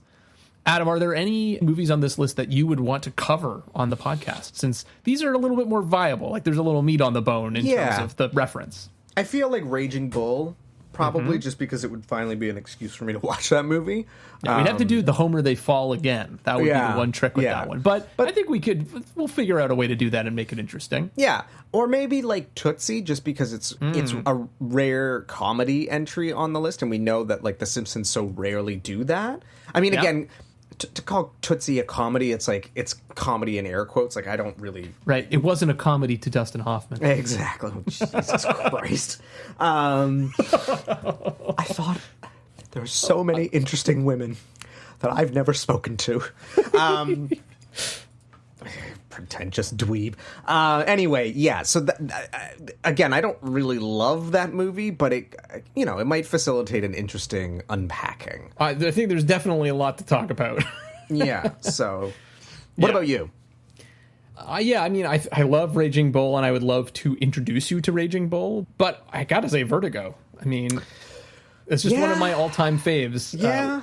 I think it was in my top 4 on Letterboxd, and then I kicked it out for When Harry Met Sally because I was like, yeah, this is kind of like a film school top 4. Like, I need to mix it up a little with some of my, like, true faves. But I do love Vertigo, and I guess you could pair it with Principal Charming, which is also like a pretty fun episode. So yeah, so true. There's that. Yeah. All right, we're working our way down the list here. We're coming up on AFI movies with 2 or more major references on The Simpsons. So this is our last like chunk before we get to the top 10. I went to the McDonald's in Shelbyville on Friday night. What? McDonald's restaurant. I never heard of it either, but they have over 2,000 locations in this state alone. Must have sprung up overnight. We got West Side Story, Midnight Cowboy, From Here to Eternity. That one's kind of surprising. Mr. Smith Goes to Washington, The Gold Rush, Fantasia, The Treasure of the Sierra Madre, American Graffiti, A Streetcar Named Desire, Rocky, Goodfellas, Patton, The Maltese Falcon, Casablanca, Pulp Fiction, Rebel Without a Cause, The French Connection, The Silence of the Lambs, A Clockwork Orange, One Flew Over the Cuckoo's Nest, Ben-Hur, North by Northwest, E.T. the Extraterrestrial, Apocalypse Now, The Graduate, Dr. Strangelove or How I Learned to Stop Worrying and Love the Bomb, Gone with the Wind, Indiana Jones and the Raiders of the Lost Ark, and King Kong. Right outside of the top 10 there.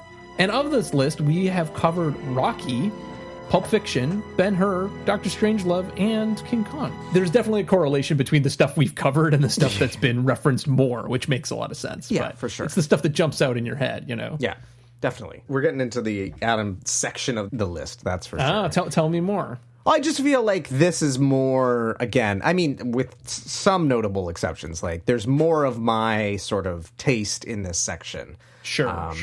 You've got West Side Story, you've got French Connection, Silence of the Lambs, obviously like Indiana Jones. Like there's still a few things that are missing, but at least like this does feel like it's more getting into my tastes, certainly.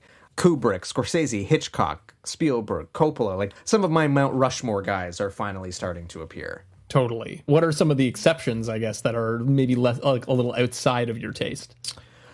Well, that's a good question. I mean, certainly, like, again, the black and white movies, like A Mr. Smith Goes to Washington or Treasure of the Sierra Madre.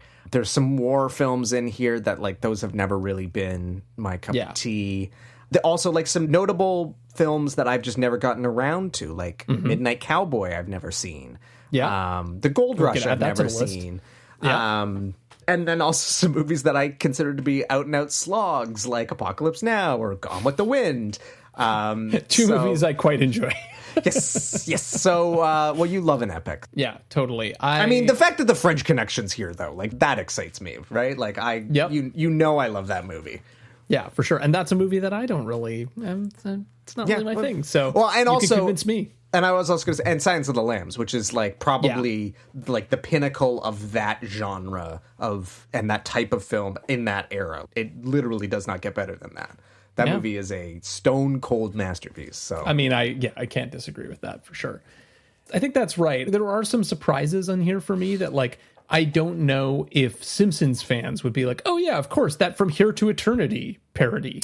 I don't know, though, like, because it's the making it while washing up on the beach. Like, that's such an, like, and again, maybe it's only iconic because it's in the AFI special. Maybe, you know what I mean? Maybe, but I feel like have you seen From Here to Eternity? No, but I've seen that clip in many clip packages over the years. Yeah, but like making it on the beach just feels like kind of a thing. You know what I mean? Yeah, like, I guess so. I don't know that everyone would pick up that that's a parody of From Here to Eternity. You know, well, certainly not now. As you put it, it's the chicken or egg thing. It's like that shot becomes famous and is referenced in other things and then becomes parodied in other things. And then like I'm pretty sure even in like The Naked Gun, they do a parody. Like it's been parodied to death. Like, so people may not know why they know it, but they know it. Yeah. So I feel like Rebel Without a Cause weirdly is also kind of in that boat where it's like it's parodied several times on The Simpsons, but like I don't know that people would pick it out of a lineup and be like, oh, clearly that's Rebel Without a Cause. You know what I mean? Yeah, for sure. And that's maybe just because of how that movie's like translated generationally, but also that like it's not as obvious like in the iconography, like, you know, a parody of Psycho or whatever. I think the things that are kind of like some ones I want to call it is like Fantasia being included makes a lot of sense. But that's also one of those movies where I'm like, I wonder what Fantasia's legacy will be, because it's not like, I think the only reason I've seen Fantasia is because we would watch it in music class because it was a great way to introduce kids to classical music. Totally. But it's not one that like you're going to throw on Disney Plus because there's no narrative, right? Like, and there's Mickey Mouse only shows up in one segment. And so it makes sense that the Simpsons have done it a time. I know that like famously they wanted to do Simptasia at one point. And so like, I understand why that would be high on the list for the Simpsons, but wouldn't necessarily like, I wonder where that ranks now outside of like, again, a film circle of people, film nerds and animation nerds who are like, well, that is sort of like Walt Disney's pinnacle achievement, but like Snow White or Cinderella or like one of the sort of princess movies is probably going to withstand the test of time sooner. It's true, but like one of the things I'm thinking about is like I have a friend who introduced his kid to like visual media through music videos. Right, because it's like they're short, they're self-contained, they're a little narrative, but they're super visual, and there's music, and you know, when you're a toddler, music is a very exciting thing. And like I do kind of feel like you could maybe like chop up bits and pieces of Fantasia and and like show them to a fairly young child, and that might be a cool way to introduce them to some of that sort of stuff. Although there are some very scary parts of that. Well, this is the thing, right? So so you have to be careful. Another one that I feel like we should call out, its inclusion doesn't surprise me. It's a movie that I do not vibe with at all, and I think it's because of who I am and my age, and I think I'd be curious your take on it if you've even seen it. But American Graffiti, like, for Simpsons writers, I understand why that movie is on like falling where it would fall, but like that movie does absolutely nothing for me because it holds no nostalgic value to me. So it's kind of like it's this thing that is all nostalgia, and if you have none of it, it's like, even from a filmmaking standpoint, like it's not that interesting. It's not Star Wars. So no, I feel similarly about it, where it's like there are many other coming of age stories that I would put high above American Graffiti in terms of its influence on me. I think it is truly like a generational thing and very steeped in nostalgia, and it's like serviceable, and like there's some good performances in it as I recall, but like beyond that, it's kind of it's just one of those things that, like, again, it feels like a time capsule of 98, right? Like, would that make the cut? Those people at the height of their power are the ones who are voting. Exactly. And similarly to that end, you can convince me you like it. I don't. Gone with the Wind. Like, Gone with the Wind is sort of like, for me, it's like, that movie comes out the same year as Wizard of Oz. Those are sort of the two like iconic movies of that year. Famously, they were sharing Technicolor cameras.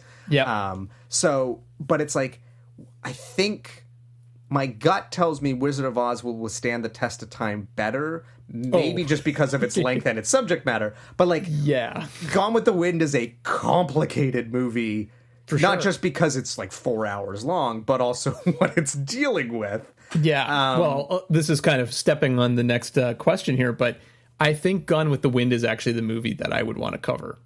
Okay. And it's because I think you can see the reputation of that movie decline in real time on The Simpsons. Interesting. Because it's referenced a bunch in the early seasons, and then it hits a point, maybe even right around 98, somewhere in that ballpark, where they kind of stop referencing it.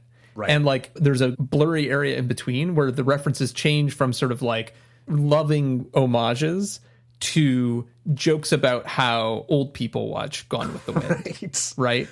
So it's like, I think it would be very, very interesting to take a look at that movie through the lens of The Simpsons. And because I do think it's that moment, it's like right in the 90s where the reputation of that movie shifts and people start getting a little skeptical about like, what actually is the message of this movie? And, should we be mythologizing this place and these people? In the way that we are? It's funny. I'm not quite sure. Like, I do remember watching it with my grandfather and my parents and, like, not enjoying it. But having that moment of when they show all the bodies on the ground twitching, thinking, like... Right.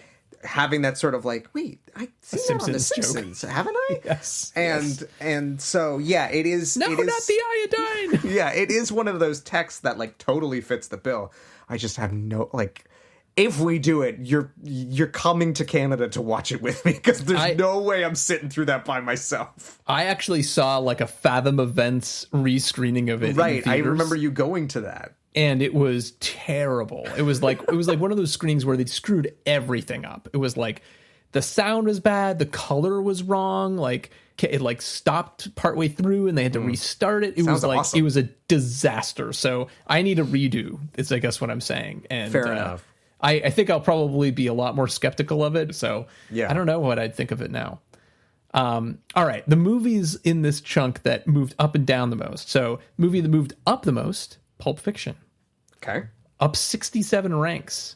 The second biggest rank change increase overall between these two lists. Right, because it's in like the 90 or 80 section of the 100. Something like that. Like it's pretty low, or high, however you want to determine it, low or high. But like, right. Yeah, it's near the top of the list. Near the bottom of the list. Near the bottom. I don't. Yeah, anyway. Yes, exactly. And then the movie that moved down the most, Casablanca, which is number 2 on the AFI list and is down 27 ranks on the Simpsons list. So okay. I find those kind of interesting. I mean, that is interesting. It's funny because like the Simpsons, on the one hand, is very much like we're going to reserve judgment and not like go all in on a new movie. Mm-hmm. But then they do sometimes pick a winner a little faster than maybe the institution of like AFI would, right? Yeah, for sure. Where it's like Pulp Fiction actually is one where they like get on board with Pulp Fiction pretty quickly, right? Yeah. Well, and as Bill said, it was like for all of those writers, they were like, this is so our shit. We have to. We have to. Totally. But it's also interesting, like Casablanca, they do actually reference it a fair amount, but just relative to some other things, it just doesn't quite get up there. Yeah, for sure. Oh, well, okay. So you've already told me that you think Gone with the Wind would maybe be the one you would pick to cover. Is there anything else that jumped out? I mean, I think The Graduate would be really, again, it feels like a formative text for Simpsons writers. Totally. I think David Merkin maybe says it's his favorite movie. So, like, that would be amazing to have David Merkin come on and talk to us about The Graduate. It's, like, infused into the Simpsons humor, I think. Totally. And it would give us an opportunity to let Mike Nichols redeem himself after the Day of the Dolphin. Like, we can't have that be the only Mike Nichols movie we cover. Definitely. Adam, what about you? I mean, we're covering another one of these filmmakers' works this year, not to spoil anything, but I feel like to complete the Friedkin trifecta, I'm inclined to say The French Connection. And especially now knowing that like you're not super hot on it, like that does make me kind of want to unpack it all the more. But I wouldn't be mad about doing like West Side Story. Yes. Although one of my faves too. Maybe we've burned our musical goodwill by doing an entire season on it.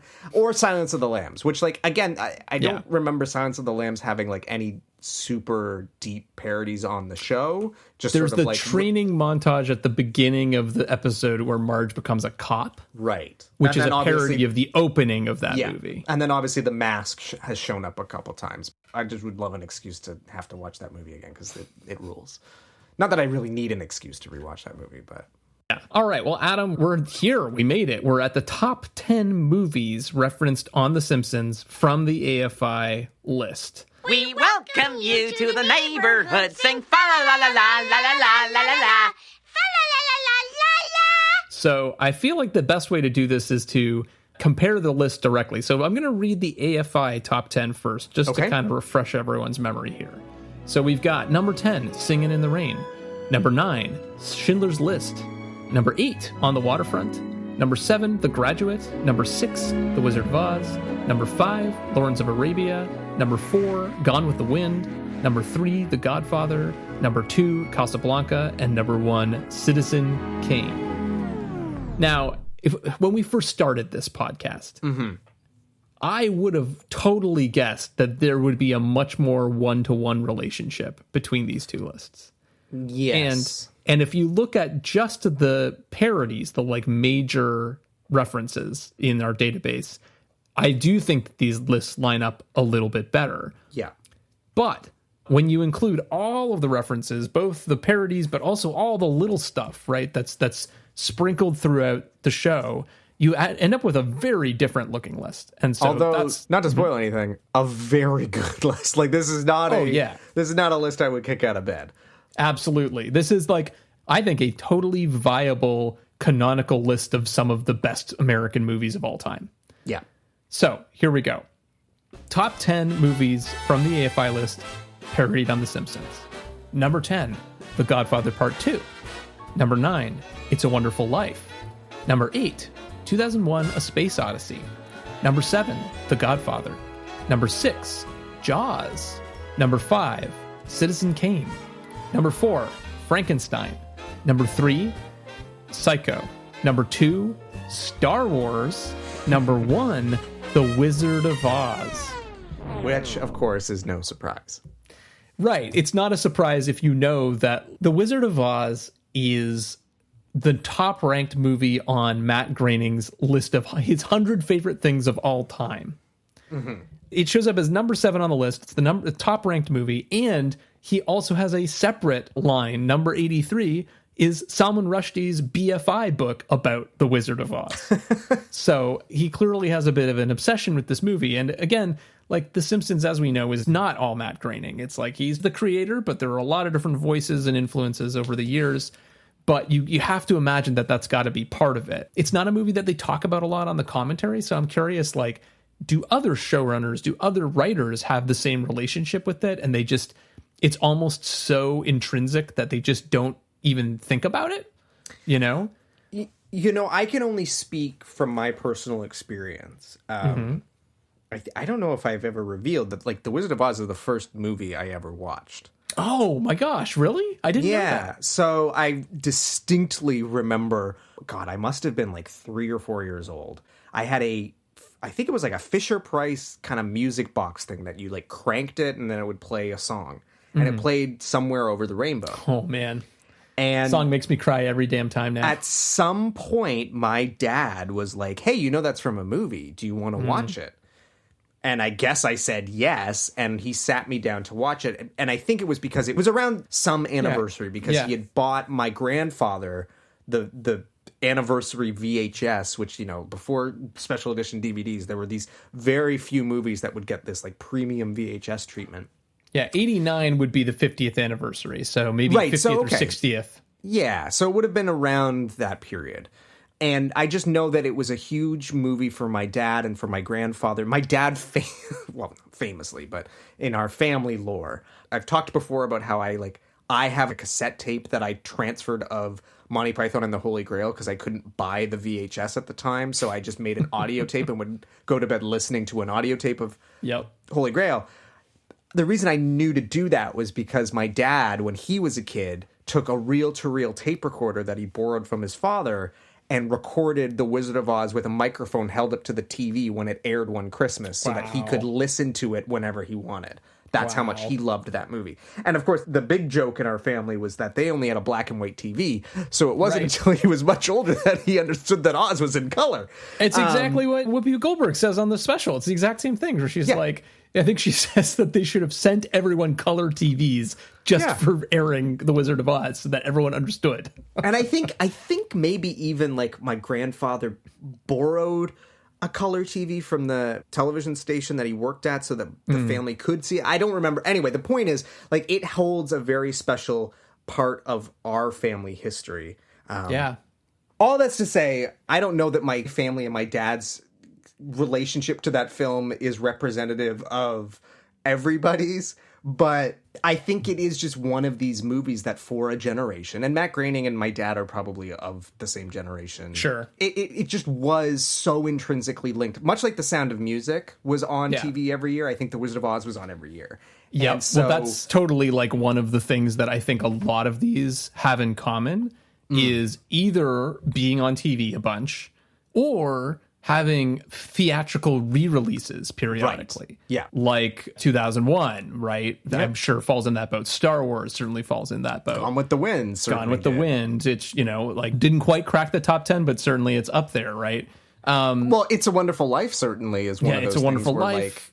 Absolutely. So, yeah, So, I do wonder if that's, again, yes, the Matt Groening of it, but I do think it's probably just for, again, all of these, both the animators and the writers, this movie is just like a perennial favorite that just like it becomes so part of the DNA of those people that it just trickles in subconsciously half the time. Again, it's very much the equivalent of The Simpsons in syndication for us, right? Of it's just like you watch it so much that it's like you just start saying things from it that aren't even like, you don't even know sometimes that you're doing it. And I would not be surprised if some of these movies like fall into that category. I do, just on the subject, I do wonder though, with the death of the monoculture, is that going to change? Because I think a movie like Star Wars will withstand the test of time just because of like what it is. A movie like The Godfather in 2001, like those are film bro movies. Like you learn about them in film school and then people appreciate them because of like the auteuriness of them. Citizen Kane, same thing. Like I think some of those will continue to be a part of culture, at least film culture, because of the canon, as it were. But I wonder what the Wizard of Oz's legacy will be moving forward, or is it going to be just one of those things that because it's passed down by generation after generation, like because it's my first movie and like my wife obviously loves it being a musical person, like I imagine we will show our son it eventually, and like whether or not it resonates for him, I don't know, but will it be one of those things that because it was so important to our parents' generation and it was then introduced to all of us, like we will sort of keep that train rolling? I don't know. But I feel like the echo is going to get more dulled. You know what I mean? Because like if it was still airing annually on, and maybe it is still annually airing on TV, but a lot fewer people are watching it, right? If you have that and you have a family tradition and parents who love it, right? Then it's like it's really accessible and there's a rhythm and ritual to it. But I think instead, if you're just relying on your parents to show it to you and maybe show it to you multiple times, it's like some people will do that, some people won't. Like It's a Wonderful Life's a good example of this for me, where it's like I discovered it super late and now we watch it every year. And it's something that I do want to introduce to my children one day and all of that. But it's not on TV. We rented it at first and then we eventually bought the physical media, right? And that's just such a different feeling. Like that's... Marshall McLuhan used to talk about the global village, right? And a lot of people, for whatever reason, associate that with the internet. But his point was that TV is the global village because what it does is, this is a little bit of a problematic metaphor, but basically he's like, it's the tribal drum, right? That everyone can hear. It's the one heartbeat that everyone hears the same thing at once. That's what creates the global village, this idea of everyone around the world is actually part of this very small community, right? Right. But that's the monoculture. That's TV. Yeah, that's the opposite of the internet, really. Right, exactly. The internet is the opposite of that. It disintegrated that drumbeat. And so things like It's a Wonderful Life airing every year, that is literally the drumbeat. That's the rhythm. And we've kind of lost that. So my final thoughts on it, and I'm sure we'll revisit this when we eventually do cover it on the show because it feels like inevitable. It is interesting that when you have something like Wicked, which is sort of taking over, it's not going to supplant Wizard of Oz, and I think Wizard of Oz is a much better made movie. But I know certainly, my wife and her colleagues at the dance studio, like all their kids saw Wicked and they were obsessed with Wicked, but then their parents sort of forced them to seek out Wizard of Oz. Because it was like, well, here's this other thing that you love is actually riffing on and stealing from. And so I do wonder if sort of the other stuff will sort of help keep that cultural element alive in some way. I think IP is maybe the closest thing we have now, right? It's not a drum beat, but it creates this sort of cycle of rewatching and seeking out the rest of the IP until you've sort of exhausted it. And then they constantly are trying to replenish it. And there's also new entry points all the time, right? So it's like Marvel's one of those things where there'll be a whole generation of kids that grow up with Marvel phase whatever we're at now, right? Yeah. And they'll maybe see those movies and like them even better than their parents do because their parents will probably sick of it at this point. But then their parents will be like, oh, well, you should really watch Iron Man from 20 years ago, you know? And then they'll watch all of the Marvel movies, God help them. Like, and I like the Marvel movies, but it's a lot, right? Yeah. But that's the most equivalent thing, I think, of the monoculture. But Wicked's a similar thing, and you can revive some of these old things through tapping into the IP-ness of it, right? Like, Star Wars certainly went through that whole cycle, right? When we were kids, with the prequels and the re-releases and all of that. And I think that does feel like the most viable thing to do right now. But you can't do that with Psycho, or at least you shouldn't. Hey, I like that remake more than most. And I actually I think I have it. Do I have it sitting here? No, I must have taken it downstairs. The Psycho box set was on sale the other week for like $12. So I now have Psycho, Psycho 2, Psycho 3, and Psycho 4, A New Beginning. Oh my God. So, okay, I take it back. You can do it theoretically. But it doesn't mean you should do it. Doesn't you should. And also maybe not successful in the same way, let's say, as Star Wars was at reviving the value of the originals through IP. So the other thing I did want to note about this list is there actually is another list out there that mirrors the Simpsons top 10 much more closely. Oh. And it comes from a study from the University of Turin of the most influential movies of all time. Oh. And basically what they did is they took data from IMDb and tracked all of the references to other movies in other movies, like that connections part of IMDb. They basically used that to power an algorithm that then assessed which movies were the most influential. And here's their top 10. Go ahead. I will just say, I mean, that, as we now know from doing the research for this show, that data may not always be, it's not exactly 100% accurate, but at the very least is probably accurate enough to get a good sense for something like this. Yeah, totally. So here's their top 10. Snow White and the Seven Dwarfs, not in the Simpsons top 10. 9, Frankenstein. 8, Birth of a Nation, not so much. Fair. Yeah, but very influential film. 7, Metropolis, which makes me think maybe a little underrepresented on The Simpsons. Yep. But here we go. 6, Citizen Kane. 5, 2001: A Space Odyssey. Yep. 4, King Kong, just outside the top 10 on The Simpsons. Yep. But here's the top 3. Psycho, Star Wars, The Wizard of Oz. Exactly the same as The Simpsons. That's crazy. Yeah. Okay. So I found that very fascinating. And again, we're just coming right back to it here. Chicken or egg, right? Is it influential and therefore The Simpsons parodies it? Or is it that The Simpsons are parodying it and therefore it continues to be influential? And I think probably the answer is both. It's an Ouroboros. Both things are true. The Simpsons were influenced by these things and they carry them forward and keep them relevant. Well, and as they say, like, if you're going to steal from the best. So, those three things being there is not surprising. So, I mean, I guess the only thing that I'm a little surprised by, but maybe not, is the lack of Godfather on this top 10.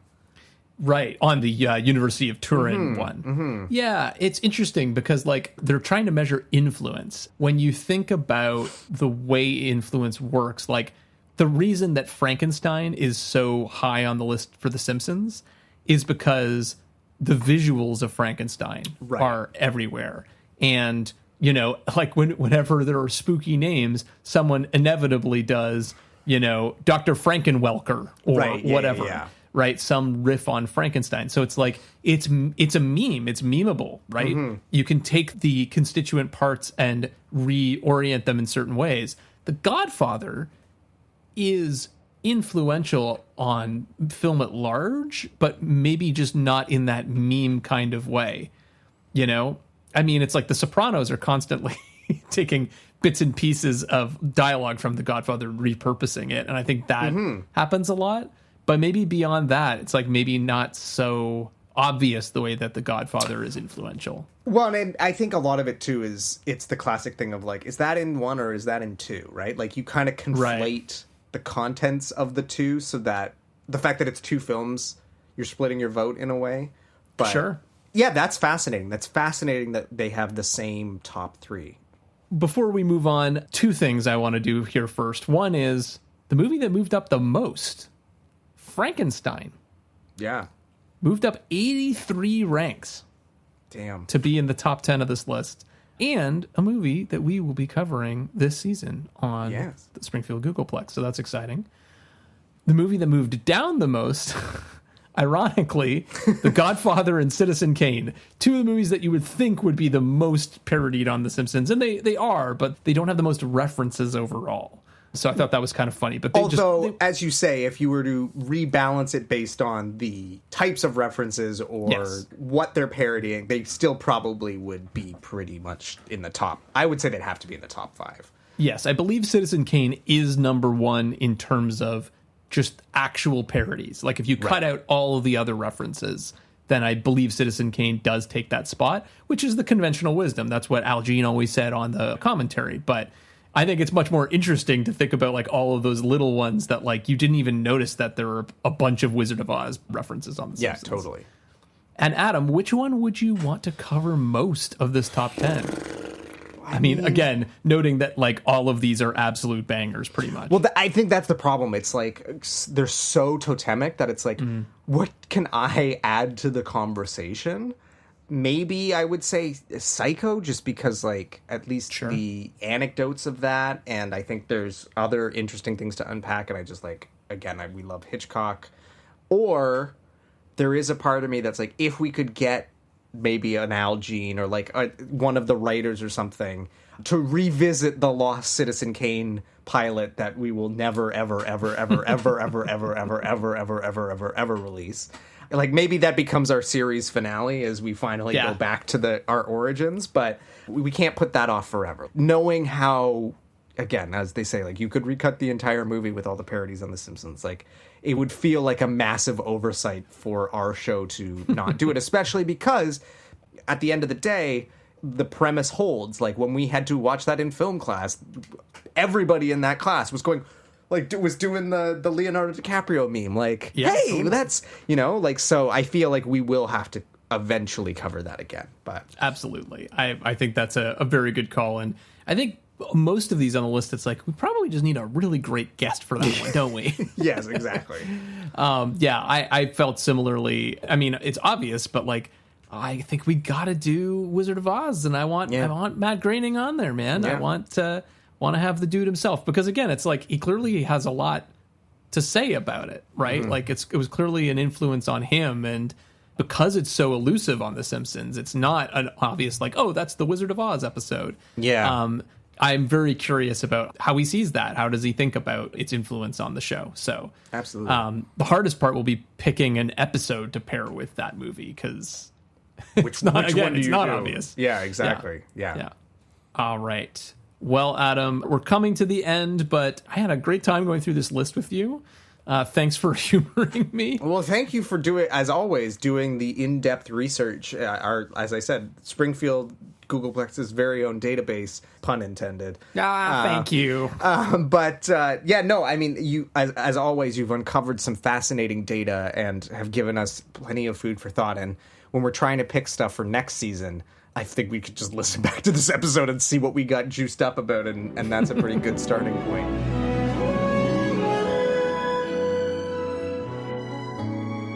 But that actually is a perfect segue to talking about the rest of this season, because we've actually recorded quite a bit of it. We were trying to get ahead of the game here, and so we've got some great episodes coming up. Which are you most excited about? So I'm excited that right after this, we're going to do a very long Halloween season.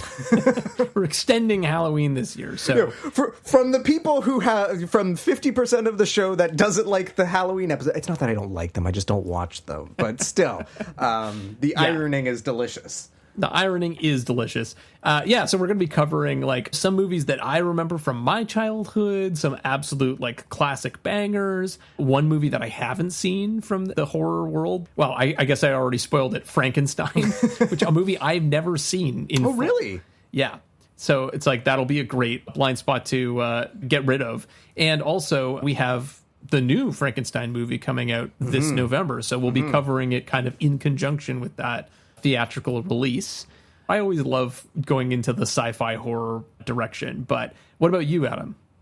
You mentioned before we have Alan Siegel on the show later this season. I'm not going to spoil when, but that was such a fun conversation because we really got, obviously anytime we have a guest, it's great, but to have someone who is quite literally wrote the book on the history of the show, he really unlocks a lot of fascinating history for us and kind of confirms a lot of our ongoing theories that we were pretty certain of based on the research, and he sort of is like, when I spoke to them, they agreed and stuff like that. So I think if you're less of a movie buff and more of a Simpsons buff, and for whatever reasons you've stuck with us for 50 episodes, you're going to get a lot of like great sort of Simpsons-y content out of that one. Totally.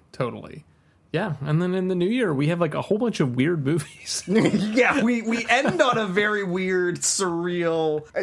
Bear with us, let's put it that way. Overall, a very cursed season. Like, I have to say, like, when I look at the whole list of movies, I'm like, this is unintentional, but we go from, like, Twin Peaks to After Hours to an extra long, like, Treehouse of Horror-inspired, like, sci-fi horror run, and then, like, a bunch of weird, like... 70s stuff and other like social commentary movies. It's just I think you'll have a fun ride with us. It's going to be great. And I did discover some new movies that I really love this season. So you got that to look forward to. And not only that, I think we've covered some really great Simpson episodes, including one that doesn't exist. So if you're curious, be sure to stay tuned to find out which. Well, that brings us to the end of this episode of the Springfield Googleplex, the movie podcast for Simpsons fans. The end of our 50th episode. Thank you all so very much for listening, not only to this episode, but for joining us for the last 50. Or though, who knows when you joined us? I know some of you have been listening since day one. Some of you maybe came later in the game and hopefully caught up. Although, like, again, I wouldn't belabor Don't worry you about those first 8 episodes. Yeah, you skip season 1, that's fine. Like I said, It's a Wonderful Life. Hop on there. Yeah, you'll be a happy camper. And if you want to skip the musical season, I don't think you should, but I also would understand if you did. But there's still, there's plenty of great episodes in those first 50, and regardless of when you joined us or how you joined us, we love having you with us. So if you do enjoy what you hear, please leave us a review and share this episode with the Simpson fans and film buffs in your life. Well, maybe don't share this episode, but like you could share, one of the like. For focused episodes. The AFI buffs in your life. Yeah, exactly. Any other AFI 100 Years, 100 Movies heads out there, you can share this one. Yeah. We've also set up a support page on our website where if you want, you can throw us a couple of bucks to help cover the making of this show. We greatly appreciate it. Next time, we'll know what you did last summer when we talk about I Know What You Did Last Summer.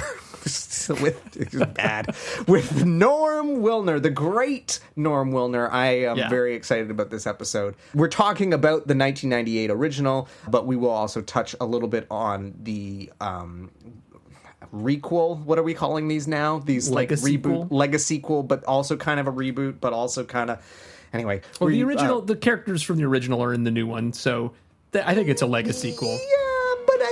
Anyway, we'll get into all of that. But until next time, Nate, we'll see you around the plex. 50 episodes in, and we still haven't come up with a better sign-off, but yeah, I've just given up at this point. I'm leaning into it. Literally leaning into the mic. Yeah, we'll see you around the plex, guys.